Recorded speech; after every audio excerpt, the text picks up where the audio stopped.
بسم اللہ الرحمن الرحیم۔ ڈسکور اوریجنل کے معزز ناظرین، السلام علیکم۔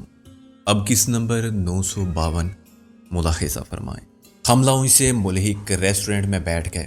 انتظار کرنے، نیند بھگانے کے لیے کافی سے بہتر کوئی اور چیز نہیں ہو سکتی تھی۔ آدھے گھنٹے میں پورٹر نے ہمارا سوٹ کیس کمرے میں پہنچا دیا۔ میں نے روم سروس کو مطالعہ کیا کہ مجھے 8 بجے بیڈ ٹی چاہیے اور 8:30 بجے ناشتہ۔ سونے کے لیے 4.5 گھنٹے بہت تھے۔ صبح باہر نکلنے سے پہلے میں نے اپنا حلیہ تبدیل کر لیا۔ میں نے ہوٹل کے ہیئر ڈریسر سے داڑھی کو تراش کے چھوٹا کیے بغیر چہرے کے مطابق بنانے کو کہا۔ اپنی پگڑی میں نے کراچی ہی میں چھوڑ دی تھی۔ اب میں نے شلوار قمیض کی جگہ قمیض پتلون پہن لی تو کسی کو شک نہیں ہوا۔ نائٹ کوچ سے سفر کرنے والے کاروباری بھی لوگ شلوار قمیض پہن کے پہنچتے تھے، پر صبح سوٹ پہن کے ہوٹل سے نکلتے تھے۔ رابعہ نے اپنا برقع کراچی سے ہوائی جہاز کے پرواز کرتے ہی اتار دیا۔ ہم پنڈی شہر سے بچتے ہوئے براہ راست اسلام آباد آ گئے۔ بیشتر سفارت خانے ایک ہی جگہ تھے، چنانچہ سری لنکا کا جھنڈا دیکھ کے میں ایک عمارت میں داخل ہو گیا۔ وہاں نہ رش تھا نہ کوئی ایجنٹ۔ ویزا لینے والے لوگ برائے نام تھے، اور جو تھے وہ بھی بڑے دوستانہ ماحول میں کام کرنے والے عملے سے گپ شپ کر رہے تھے۔ بھارت دشمنی کے باعث سری لنکا اور پاکستان کی حکومتوں کے اور عوام کے مراسم بہت اچھے تھے۔ کسی دشواری کے بغیر تمام کاغذی کارروائی مکمل ہو گئی اور 2 گھنٹے بعد ہمیں کولمبو کا ویزا مل گیا۔ ہم نے ایئر لنکا کو اپنی قومی ایئر لائن پر مصلحت کے تحت ترجیح دی، مگر اس کے لیے واپس کراچی جانا ضروری تھا۔ میں نے ایک ٹریول ایجنسی سے ٹکٹ خریدا اور ہمیں کولمبو کے لیے براستہ کراچی ایک فلائٹ بھی مل گئی۔ اب یہ ہماری مرضی تھی کہ کراچی پہنچ کے 1 گھنٹہ جہاز میں بیٹھے رہیں یا کراچی میں رک جائیں اور کسی اگلی فلائٹ سے پھر سفر کا آغاز کریں۔ ظاہر ہے ہم نے 1 گھنٹہ انتظار کرنے کو ترجیح دی۔ ہم کسی اور ملک میں ہوتے تو جہاز سے اتر بھی نہیں سکتے تھے، مگر اپنے وطن میں یہ پابندی نہیں تھی۔ اب حالات موافق تھے تو ٹکٹ ملنے کے 3 گھنٹے بعد ہمیں کراچی کی فلائٹ بھی مل گئی اور 6 گھنٹے جہاز میں گزارنے کے بعد ہم رات 10 بجے کولمبو کے بین الاقوامی ایئرپورٹ پر اتر گئے۔ وہ ایک اجنبی دنیا تھی، مگر وہاں ہمارے ہم زباں بہت تھے۔ ایئرپورٹ پر ہی کرنسی تبدیل ہوگی اور پھر ایک مہذب کسٹمر ریلیشن آفیسر قسم کے شخص نے ہمیں ضروری ہدایات دی۔ آپ ٹورسٹ ہیں تو یہ کریں، یہ نہ کریں، باہر آپ کو ہوٹل کے گائیڈ بہت مس گائیڈ کریں گے۔ اس نے مجھے ایک بروشر دیا جس میں مختلف ہوٹلوں کے نام، پتے، کمروں کے کرائے تک لکھے ہوئے تھے۔ شہر کے مختلف مقامات کے فاصلے دیے تھے تاکہ ہم خود کو ٹیکسی والوں کے ہاتھوں سے بچا سکیں۔ تفریح کے قابل دید مقامات کے ساتھ ہی ناپسندیدہ مقامات کا حوالہ بھی تھا کہ وہاں ٹورسٹ کی دلچسپی کی کوئی چیز نہیں۔ اگر ناگزیر ہو تو مقامی پولیس کو ضرور مطلع کر کے جائیں۔ مجھے حیرانی بھی ہوئی، افسوس بھی ہوا کہ ہمارے اتنے بڑے بڑے ہوائی اڈوں پر باہر سے آنے والوں کی رہنمائی کرنے والا کوئی نہیں ہوتا، اور نہ محکمہ سیاحت کسی ایئرپورٹ پر ایسی سہولت فراہم کرتا ہے جس کے بغیر کوئی بھی اجنبی باہر نکلتے ہی ٹیکسی والوں، ہوٹل کے ایجنٹوں، پولیس والوں میں گر جاتا ہے، جو شکار سمجھ کے اس پر گیدھ کی طرح چپٹتے ہیں۔ ہم نے درمیانے درجے کے ایک ہوٹل کا انتخاب کیا۔ ٹیکسی ڈرائیور نے سوٹ کیس رکھنے کے بعد جو کرایہ بنایا وہ اصل کرائے سے تقریباً 3 گنا تھا۔ میں نے اسے بروشر دکھایا تو وہ نصف پر آ گیا اور پھر اصل قبول کرنے پر مجبور ہو گیا۔ مجھے فاصلے کا علم نہ ہوتا تو وہ مجھ سے کچھ بھی لے سکتا تھا۔ ٹیکسی والوں پر ٹریفک پولیس، ایئرپورٹ حکام کا پورا کنٹرول تھا اور وہ ملی بھگت سے منمانی نہیں کر سکتے تھے، تاہم اس کی کوشش ضرور کرتے تھے۔ سری لنکا اتنا خوبصورت ملک تھا کہ اسے چھوڑنے کو دل نہیں چاہتا تھا۔ کام کا خیال نہ ہوتا تو میں 2 دن کے قیام کو 1 ہفتے تک بڑھا دیتا۔ مجھے واپسی کی کوئی جلدی نہ تھی۔ ہمارا اصل مقصد تو زیادہ سے زیادہ عرصہ روپوش رہنا تھا اور وقت کہیں بھی گزارا جا سکتا تھا، مگر مجھے لندن پہنچ کے جارج سے ملنا تھا۔ کراچی یا اسلام آباد کے مقابلے میں کولمبو سے لندن، پیرس یا دنیا بھر میں کہیں بھی جانا آسان تھا۔ ہم مصدقہ طور پر ٹورسٹ تھے اور سری لنکا ٹورسٹوں کے لیے بڑی کشش رکھتا ہے۔ جب میں رابعہ کے ساتھ فرانس کے سفارت خانے گیا تو وہاں بھی مجھے دنیا کے ہر گوشے سے آنے والے سیاح ملے۔ ان میں سے کسی کی اگلی منزل دہلی تھی تو کسی کی لاہور، کوئی ٹوکیو جانا چاہتا تھا تو کوئی جزائر بالی۔ وہاں ہر بر اعظم کے ہر رنگ نسل کے لوگ تھے۔ سیاحت دنیا بھر میں ایک انڈسٹری تسلیم کی جاتی ہے اور دنیا کے بیشتر ممالک سیاحوں کو خوش آمدید کہتے ہیں۔ کراچی میں ویزا کے خواستگار بیشتر پاکستانی ہی ہوتے تھے اور ان کا زیادہ رش چند مخصوص ممالک کے سفارت خانوں میں رہتا تھا۔ عمرہ کرنے والے یا مقامات پاک کی زیارت کرنے والے سعودی عرب، ایرانی یا عراق جاتے تھے، لیکن سب سے بڑی تعداد کاروباری مقاصد کے لیے دبئی، ہانگ کانگ، سنگاپور یا بینکاک کا ویزا مانگتی تھی، اور یہ سب ٹورسٹ بن کے ہی جاتے تھے۔ چنانچہ ویزا دینے والے زیادہ چھان بین کرتے تھے۔ کوئی ملک یہ نہیں چاہتا تھا کہ سیاحوں کے بیس میں غیر اخلاقی یا غیر قانونی دھندے کرنے والے پہنچ جائیں۔ کولمبو میں پیرس کا ویزا مجھے آسانی سے مل گیا۔ سفارت خانے والے سب سے زیادہ میری فرانس سے متاثر ہوئے۔ فرسٹ سیکرٹری نے اعتراف کیا کہ اتنی روانی اور اتنے صحیح لب و لہجے میں فرانس بولنے والے کسی پاکستانی سے پہلے اس کی ملاقات نہیں ہوئی تھی۔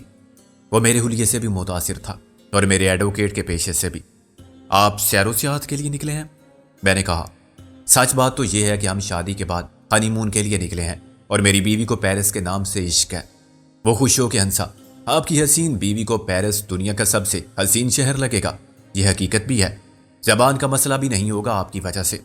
میں نے کہا ہاں، میں بیک وقت شوہر اور مترجم کے فرائض سر انجام دینے کا اہل ہوں۔ کیا میں پوچھ سکتا ہوں کہ اتنی اچھی فرانس آپ نے کہاں سے سیکھی؟ میں نے کہا آپ کے ثقافتی مرکز سے۔ کراچی میں الائنس فرانس نے میری بہت مدد کی۔ باقی میرا شوق تھا یا زبان سیکھنے کی ایک خداداد صلاحیت تھی۔ اب تو میں خود وہاں دوسروں کو سکھاتا ہوں۔ کہاں؟ الائنس فرانس میں؟ میں نے کہا جی نہیں، لاہور میں فرانس سیکھنے کے شوقین بہت ہیں۔ پیرس میں آپ کو کسی قسم کی مدد درکار ہو تو وزارت سیاحت سے ضرور رابطہ کریں۔ اس نے پاسپورٹ میرے حوالے کرتے ہوئے کہا۔ باہر آ کر میں نے کہا تم کو اب سنجیدگی سے میری شاگردی اختیار کرنے کی کوشش کرنی چاہیے۔ مجھے کوئی ضرورت نہیں آپ کو استاد ماننے کی۔ مت مانو، تمہارا ہی نقصان ہے۔ فرانس سیکھ لو گی تو بہت کام آئے گی۔ میں نے کہا ورنہ اسی طرح بے وقوفوں کی طرح اکا بکا بیٹھی رہو گی جیسے ابھی بیٹھی ہو۔ مجھے زندگی فرانس میں نہیں گزارنی ہے۔ اچھا جوڈو کراٹے تو سیکھ لو، پاکستان میں خواتین کے لیے اس کی ضرورت بڑھتی جا رہی ہے اور تمہارا تو واسطہ بھی جرائم پیشہ افراد سے رہتا ہے۔ اس نے پھر دو ٹوک جواب دیا، میرا واسطہ صرف ایک شخص سے پڑے گا اور اسے میں سیدھا کر لوں گی۔ جوڈو کراٹے کے بغیر اس کے دماغ کی خرابی دور ہو جائے گی۔ ظاہر ہے اس کے بعد میرے پاس کہنے کے لیے کچھ نہیں تھا۔ جو کچھ سیکھنے پر آمادہ ہی نہ ہو، الٹا استاد کو چیلنج کرے، اسے زبردستی شاگرد بنانے میں بھی خطرہ استاد کی استادی کے لیے تھا۔ پیرس کے لیے پہلی فلائٹ آدھی رات کے بعد تھی اور ابھی صبح کے 11 بجے تھے۔ رابعہ کے ساتھ گھومتے پھرتے مجھے خیال آیا کہ پیرس جانے سے پہلے ہم لاہور میں کسی سے بات کریں۔ رابعہ نے کہا میں تو خود یہی چاہتی تھی، آج کتنے دن ہو گئے نہ انہیں ہماری خبر ہے نہ ہمیں ان کی۔ میں نے کہا خیال تو مجھے بارہا آیا، مگر کسی کے گھر فون کرتے ہوئے ڈر لگتا ہے۔ تمہارے آفس کا فون بھی آبزرویشن پر ہوگا۔ رابعہ بولی تم بار روم کے فون پر منظر یا وقار یوسف سے بات کر لو، یہاں تو کال بھی آسانی سے ملے گی۔ رابعہ کی بات ٹھیک تھی۔ میں نے ہوٹل پہنچ کے آپریٹر کو نمبر بتایا۔ یہ نمبر مجھے رابعہ نے دیا تھا۔ 10 منٹ کے بعد گھنٹی بجی تو میں نے ریسیور اٹھا لیا۔ پس منظر میں شور میں سمجھ گیا کہ یہ بار روم ہی ہوگا۔ عبدالوجود منظر صاحب وہ تو نظر نہیں آ رہے مجھے، نہ ان کی آواز سنائی دے رہی ہے۔ ریسیور اٹھانے والے نے کہا۔ میں نے کہا وقار یوسف صاحب وہ بھی نہیں ہیں، ہوں گے کسی کورٹ میں۔ آپ کا نام؟ میں نے کہا اکرام شیخ، میں کولمبو سے بول رہا ہوں۔ اوہ اچھا، دیکھیے میں ان کو بلواتا ہوں، ذرا تلاش کر کے لانا پڑے گا، اگر آپ آدھے گھنٹے بعد پھر فون کر لیں۔ میں نے کہا نو پرابلم، میں دوبارہ فون کر لوں گا، ان میں سے جو بھی ملے اسے بتا دیں کہ بہت ضروری بات کرنی ہے مجھے۔ وہ تو ظاہر ہے کولمبو سے کوئی گپ شپ کے لیے فون نہیں کرتا۔ وہ بولا 12 بجے کوئی ضرور موجود ہوگا یہاں۔ میں نے اس کا شکریہ ادا کیا اور فون رکھ کے آپریٹر سے دوبارہ آدھے گھنٹے بعد یہی نمبر ملانے کے لیے کہا۔ مجھے پورا یقین تھا کہ اکرام شیخ کا نام سن کے منظر اور وقار فوراً سمجھ لیں گے کہ فون کرنے والا میرے سوا کوئی نہیں ہو سکتا۔ اکرام شیخ کراچی میں تھا، کولمبو میں نہیں، اور اس کا نام استعمال کرنے کا مقصد یہی تھا کہ میں اپنا نام بتانا نہیں چاہتا۔ ٹھیک 12 بجے پھر گھنٹی بجی اور آپریٹر نے کہا بات کریں سر۔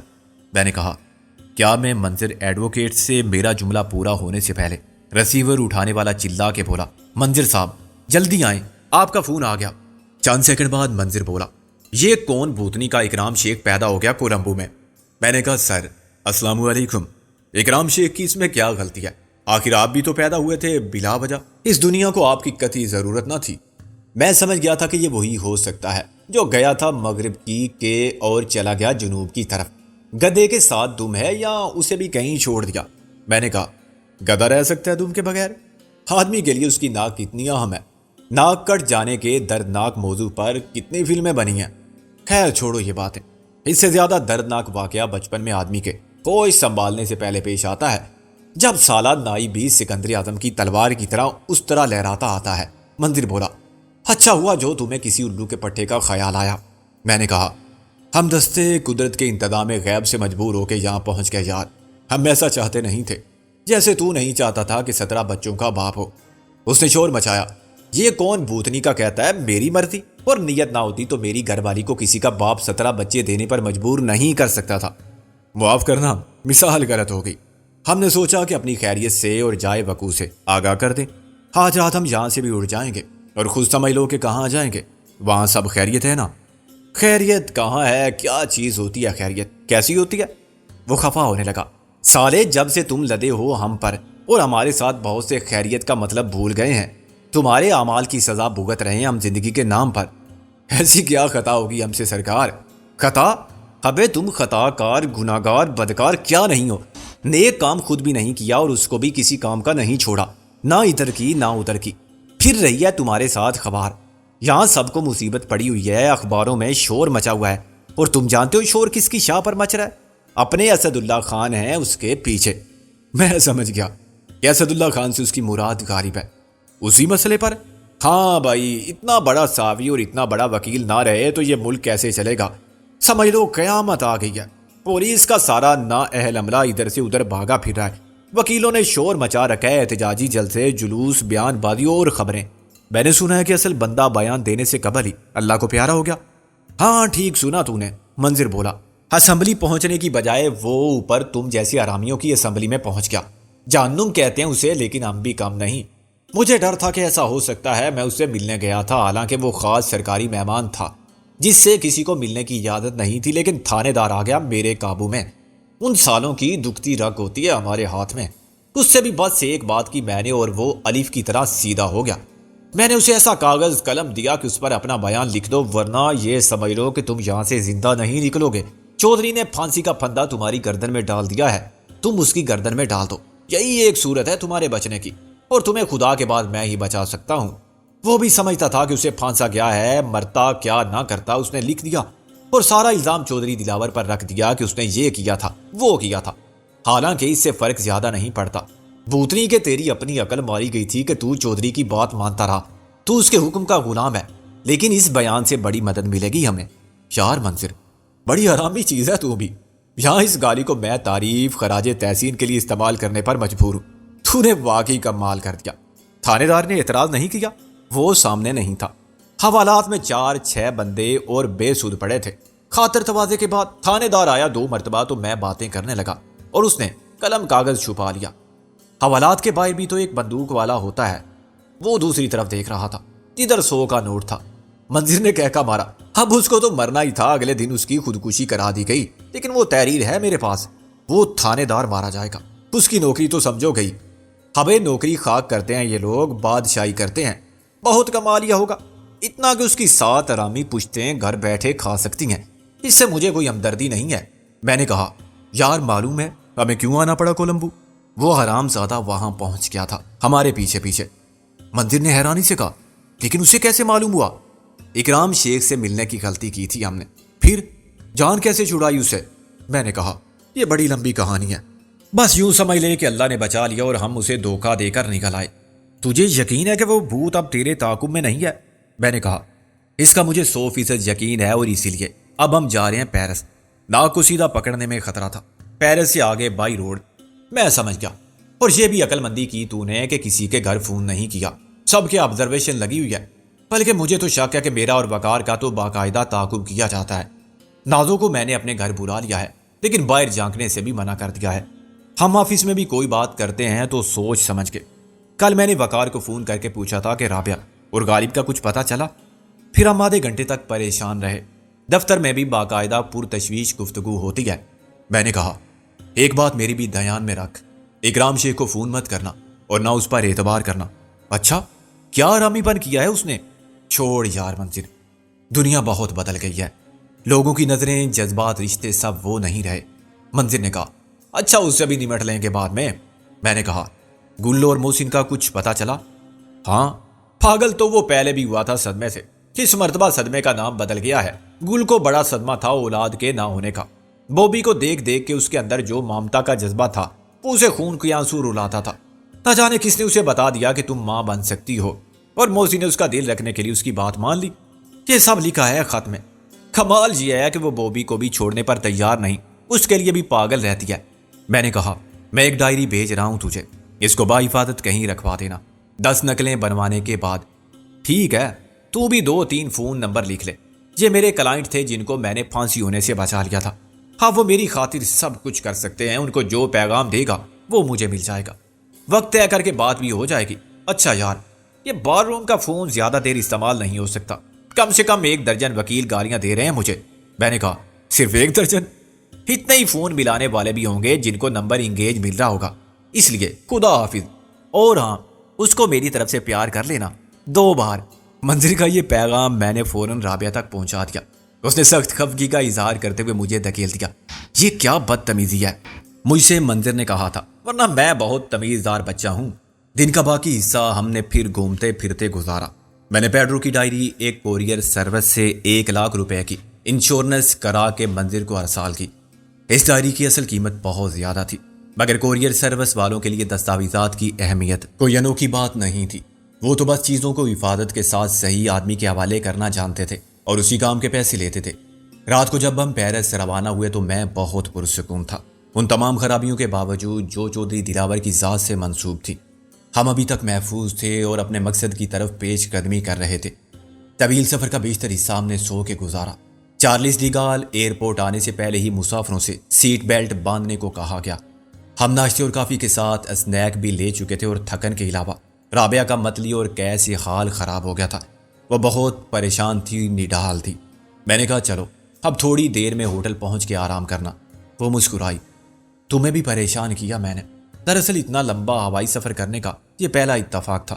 امیگریشن کاؤنٹر تک پہنچنے میں بھی کوئی دشواری پیش نہیں آئی۔ فرانسیسی حکام کا شائستہ رویہ انتہائی مددگار ثابت ہوا، لیکن اس سے زیادہ میری فرانس کا جادو ان کے سر پر چڑھ کے بولا۔ وہ کسی پاکستانی کو اتنی روانی سے فرانسیسی میں بات کرتا دیکھ کے اتنے ہی خوش ہوئے تھے جتنا کہ پاکستانی انہیں منظر کی زبان میں بات کرتا سن کے خوش ہوتا۔ میں ایک کاؤنٹر پر ہوٹل ریزرویشن کا مسئلہ طے کر رہا تھا جب کسی نے میرے بہت قریب آ کر کہا، ہاؤ جی اپنے سکندر اعظم صاحب، خیر سے ہم نے سوچا تھا کہ آپ کو لینے ایئرپورٹ آ جائیں۔ میں ایک دم پلٹا، یہ الفاظ بم کا دھماکہ تھے۔ اپنے سامنے محسن اور گل کو دیکھ کے میں پہنچ کا رہ گیا۔ ان کا وہاں نظر آنا میرے لیے اتنا ہی ناقابل یقین تھا جتنا فرانسیسی صدر کا میرے استقبال کے لیے پھولوں کا گلدستہ لیے موجود ہونا۔ اگر مجھے یہ علم ہوتا کہ نصیب دشمنا وہ اس دار فانی سے کوچ کر چکے ہیں تو میں سمجھتا کہ ان کی روحیں پیرس کے ایئرپورٹ پر صرف مجھے نظر آ رہی ہیں۔ جب میں نے اس سے کہا الو کے پٹھے، اور جواب میں اس نے مجھ سے کہا سور کے بچے، پھر مزید فادری زبان کی شریفانہ گالیوں کے ساتھ ہم نے ایک دوسرے کو مکے مارے۔ رابعہ نے گل کو دیکھ کے چیخ ماری اور گل نے زیادہ بلند چیخ مار کے رابعہ کا نام لیا تو ہمارے ساتھ کھڑے ہوئے بہت سے غیر ملکی چلتے چلتے رک گئے اور جو کھڑے تھے وہ بے اختیار ایک قدم دور ہو گئے۔ ایک پولیس مین اسے خانہ جنگی سمجھ کے دوڑتا ہوا آیا اور ہمیں سمجھانے لگا، موسیو یہ کیا ہو رہا ہے، آخر معاملہ کیا ہے؟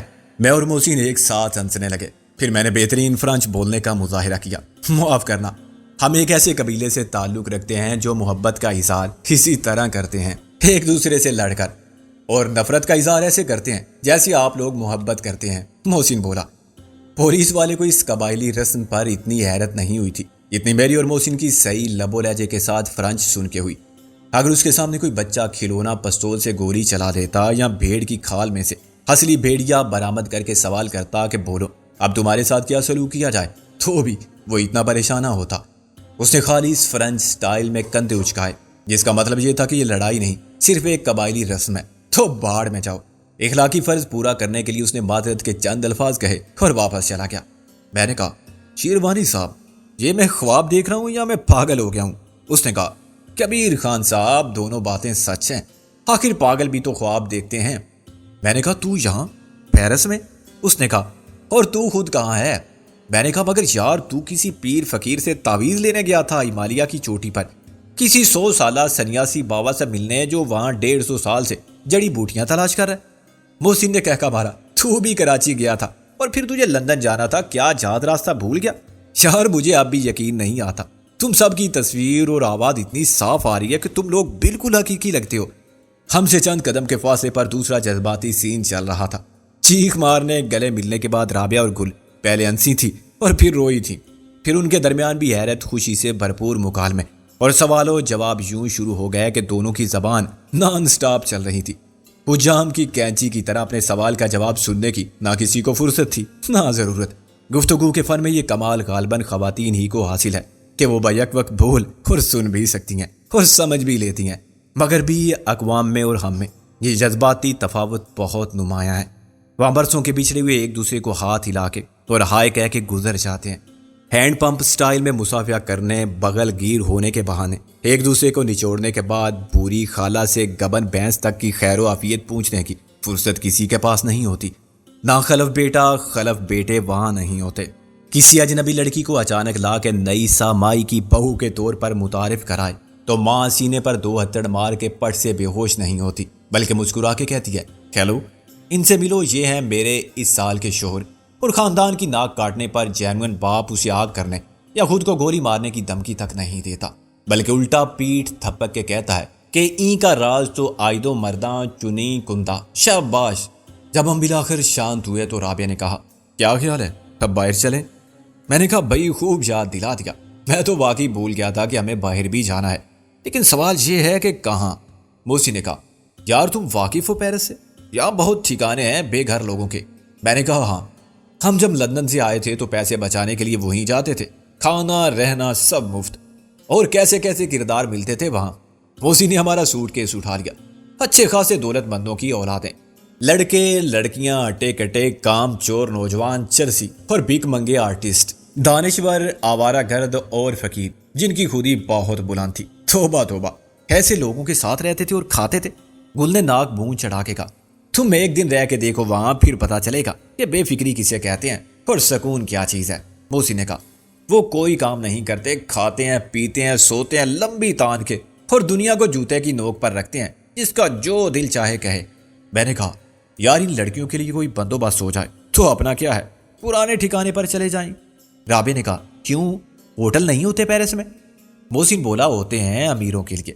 پیرس کو لاہور مت سمجھو کہ 1 روپیہ منجی بستر والے ہوٹل میں رات گزار لی اور صبح سڑک کے کنارے نلکے پر منہ دھو لیا اور 1 گلاس لسی پی کے ڈکار لی تو کام ہو گیا۔ میں نے کہا، یار فضول خرچی سے کیا حاصل، آخر لڑکیاں بھی تو ہوتی ہیں وہاں، یہ کیا شہزادیاں اور پریاں ہیں؟ ان کے مقابلے میں تو وہ پریاں اور شہزادیاں لگیں گی۔ سچ تو یہی ہے، اب ان کا دل رکھنے کے لیے ہم جھوٹ بولیں؟ میں نے کہا، کیا حرج ہے یار اگر جھوٹ سے کوئی خوش ہو جائے۔ رابعہ اور گل اب ہم سے چند قدم پیچھے تھی اور ان کی باتوں کا سلسلہ پھر وہیں سے شروع ہو گیا تھا جہاں سے ٹوٹا تھا۔ چنانچہ انہوں نے اپنے بارے میں ہمارے ریمارکس سنے ہی نہیں تھے۔ محسن بولا، یار تیری اور میری مشترکہ خوش قسمتی ہے کہ یہاں عارضی طور پر قیام کا بندوبست ہو گیا ہے، مگر ایک خرابی ہے۔ کیا کرایہ بہت ہے؟ نہیں، کھانے پینے کا اور رہنے کا خرچہ تو نہ ہونے کے برابر ہے، میرا مطلب ہے پیرس کے ہوٹلوں کے مقابلے میں۔ پھر کیا خرابی ہے؟ خرابی اخلاقی نوعیت کی ہے۔ ہم تو یہاں کی مادر پدر آزاد دنیا میں کافی وقت گزار چکے ہیں اور جانتے ہیں کہ یہاں دوسرے کی آزادی کا احترام صرف اپنی آزادی کا تحفظ ہے۔ آپ خود جو چاہیں کریں۔ رابعہ اور گل کو شاید وہ جگہ سخت ناپسند ہوگی، کوئی بات نہیں، ہم یہاں عمر نہیں گزارنے آئے، 2-4 دن میں وہ بھی عادی ہو جائیں گی جب یہاں ہر قدم پر بے شرمی کے مظاہرے دیکھیں گی۔ ہوٹل میں تو دیوالیہ نکل جائے گا۔ یہ کیا جگہ ہے؟ بس ایک مشترکہ رہائش گاہ ہے، ہاسٹل جیسی، ایک کمرے میں 2 رہ سکتے ہیں، بلا لحاظ جنس و عمر رنگ و نسل۔ ہاں، اور ان کا شادی شدہ ہونا بھی ضروری نہیں، باہمی رضامندی کافی ہے۔ میں نے کہا، وہ تو ہے لیکن ہم 4 ہیں، اس لیے میں نے مشترکہ خوش قسمتی کا حوالہ دیا۔ کمرے بھی 2 ہیں، کم سے کم 1 ہفتہ فکر کرنے کی ضرورت نہیں۔ جن کے کمرے ہیں وہ ہنی مون منانے گئے ہوئے ہیں، میں نے انہیں 1 ہفتے کا کرایہ ادا کر دیا تھا۔ تجھے کیا الہام ہوا تھا کہ ہم وار دھونے والے ہیں؟ تو بھول گیا کہ میری 6 حص اور تیری 7ویں حص ایک ہیں۔ ہمارے ذہن میں خیالات یوں آتے ہیں جیسے 2 ٹی وی سیٹ پر ایک ہی چینل کے پروگرام۔ آپ بکواس فرماتے ہیں۔ موسی نے افسوس سے سر ہلایا۔ کیا تو ٹیلی پیتھی کا قائل نہیں رہا؟ ٹیلی پیتھی سے فلائٹ نمبر ٹائم معلوم نہیں کیا جا سکتا۔ سچ بتا، تجھے کیسے پتا چلا؟ موسی نے اچانک روک کے ایک گاڑی کا دروازہ کھولا۔ سچ جاننے کی اتنی جلدی کیوں ہے؟ میں نے کہا، یہ کار کرائے کی ہے؟ یہ کار میری ہے، اسے آپ اپنی ہی سمجھیے۔ میں نے کہا، پھر جھوٹ؟ یہ بھی 1 ہفتے تک اپنی ہے۔ اس نے رابعہ اور گل کے لیے پیچھے والا دروازہ کھولا۔ تشریف رکھیے معزز خواتین۔ رابعہ نے حیرت سے کہا، محسن یہ کیا چکر ہے؟ اسے یہاں کار کہتے ہیں خاتون، محسن بولا۔ اور کیا آپ کے ملک میں اسے چکر کہتے ہیں؟ گل نے بوبی کو درمیان میں بٹھا لیا۔ ان کے چکروں سے خدا بچائے۔ میں نے کہا، تم خود بچنا نہیں چاہتی تھی، ہم نے تو سمجھایا تھا۔ گل نے میری بات کو نظر انداز کر دیا۔ 2 دن میں مجھے ان کے سارے چکروں کا پتہ چل گیا ہے جو انہوں نے یہاں چلا رکھے تھے۔ موسی نے گاڑی سٹارٹ کرتے ہوئے کہا، بات تو ایسے کر رہی ہو جیسے تم شرلاک ہومز سے بڑی سراغ رساں ہو کہ 2 دن میں سب معلوم کر لیا۔ تمہارے تو باپ کو بھی کچھ پتہ نہ چلتا اگر میں خود نہ بتاتا۔ باپ تک کیوں جاتے ہو؟ اوکے، تمہارے دادا کو پردادا کو پتہ نہ چلتا، کیا اور آگے جاؤں؟ رابعہ بولی، مذاق چھوڑو، یہ بتاؤ۔ ابھی تم پیرس کو دیکھو، یہ دنیا کا سب سے حسین شہر ہے۔ میں اور محسن نے اپنی جوانی کے حسین ترین شب و روز جہاں ایسے گزارے جیسے تم نے لاہور کی گوال منڈی میں یا دھرم پورے میں۔ میں نے کہا۔ محسن نے ایک آ بھری۔ پیرس کے گلی کوچے اورا کے مصور تھے اور اسی لیے سیکھے تھے باروخوں کے لیے ہم مصوری، اور اس لیے بڑے بے آبرو ہو کے تیرے کوچے سے ہم نکلے۔ شرافت سے رہتے تو نکالے کیوں جاتے؟ رابعہ بولی۔ گل نے کہا، اور اب چوروں کی طرح چھپ کے کیوں آتے ہو؟ وہ بھی ہمارے ساتھ آنے سے شریف اور عزت دار ہو گئے ہو، ورنہ؟ محسن نے کہہ مارا، یہاں عزت اور شرافت کا معیار کچھ اور ہے بے وقوف لڑکی۔ شادی شدہ ہی زیادہ بدماش ہوتے ہیں اور سمجھے جاتے ہیں۔ کموارے، میرا مطلب ہے غیر شادی شدہ لڑکے یا لڑکی کا کردار کوئی نہیں دیکھتا۔ خیر، یہ بحث چھوڑو۔ میں نے کہا، تمہیں میرے جیسے ماہر اور قابل گائیڈ کی خدمات حاصل ہیں بلا معاوضہ۔ میں تمہیں بتاتا ہوں کہ ہم کہاں سے گزرے ہیں۔ ان مجسموں کو دیکھ کے شرم سے پانی پانی ہونے کی ضرورت نہیں، کیا یہ آرٹ کے شاہکار سمجھے جاتے ہیں؟ لیکن یہ جو مجسم تصویر عشق کے یک جان 2 قالب ہوئے بیٹھے، یہ مجسمہ نہیں، جیتے جاگتے انسان ہیں۔ یہ دنیا کو نہیں دیکھ رہے ہیں، دنیا انہیں نہیں دیکھ رہی ہے۔ تم بھی مت دیکھو، محسن بولا۔ گل نے کہا، حد ہے بے شرمی کی بھی۔ محسن بولا، حد ہے میڈم، اس حد سے آگے جانے والوں کو جیل جانا پڑتا ہے۔ رواج چاہے 4 گرا کپڑے کا ایسا ہو کہ ٹریفک جام ہو جائے، مگر ہونا ضرور چاہیے۔ گل نے کہا، شروع میں تو بڑی وحشت ہوتی تھی۔ محسن بولا، 4 دن میں رابعہ باجی بھی عادی ہو جائیں گی۔ رابعہ نے کہا، 4 دن ہو گئے ہیں تمہیں یہاں؟ گل نے کہا، آج چوتھا دن ہے۔ میں نے کہا، جب رہنا مجبوری ہو تو ذہن ہر ماحول کو قبول کر لیتا ہے۔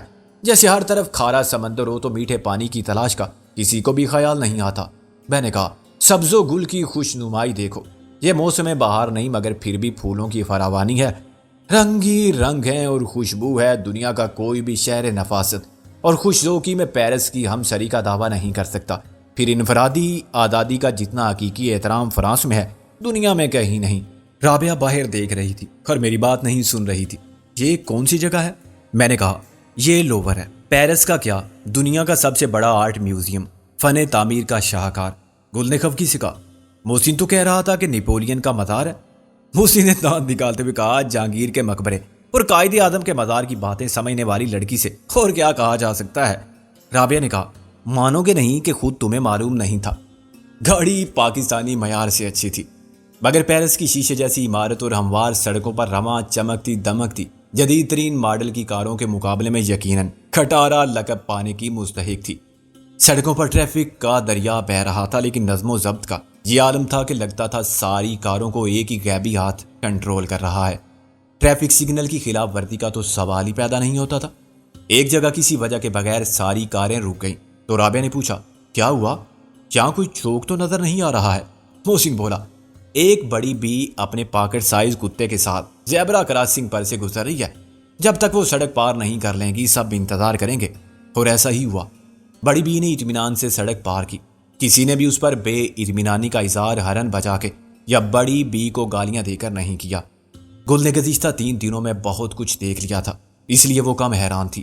رابعہ نے اس فقید المثال شہر کے بارے میں جو سنا پڑا تھا اس سے کہیں زیادہ دیکھ کے شاید اسے ہر درد مند دل رکھنے والے پاکستانی کی طرح یہ خیال دکھ دے رہا تھا کہ آخر یہ سب کراچی یا لاہور میں کیوں نہیں ہوتا؟ سڑکیں جیسی بھی ہیں، ان کو صاف تو رکھا جا سکتا ہے۔ پھول اگانے، درخت لگانے میں قومی خزانے پر کون سا بار پڑتا ہے؟ ایک پاکستانی ایک پودا لگا دے اور اسے پروان چڑھائے تو کروڑوں پودوں کی ہریالی سے اور ان میں کھلنے والے پھولوں سے پورا ملک ایک چمن بن سکتا ہے۔ اصولوں کی پابندی، نظم و ضبط اور تحمل مزاجی، ٹالرنس کی صفات کو ہم اہمیت کیوں نہیں دیتے؟ لیکن ان سوالوں کا جواب تو علامہ اقبال نے بہت پہلے دے دیا تھا۔ خدا نے آج تک اس قوم کی حالت نہیں بدلی، نہ ہو جس کو خیال آپ اپنی حالت کے بدلنے کا۔ پون گھنٹے بعد رابعہ کا حوصلہ جواب دیا، آخر کب ختم ہوگا یہ سفر؟ محسن نے کہا، بھائی گل، اپنے لاہور سے آنے والی اس پینڈو خاتون کو سمجھاؤ کہ یہ پیرس ہے۔ گل نے کہا، بس آدھے گھنٹے میں ہم پہنچ جائیں گے۔ مزید آدھا گھنٹہ؟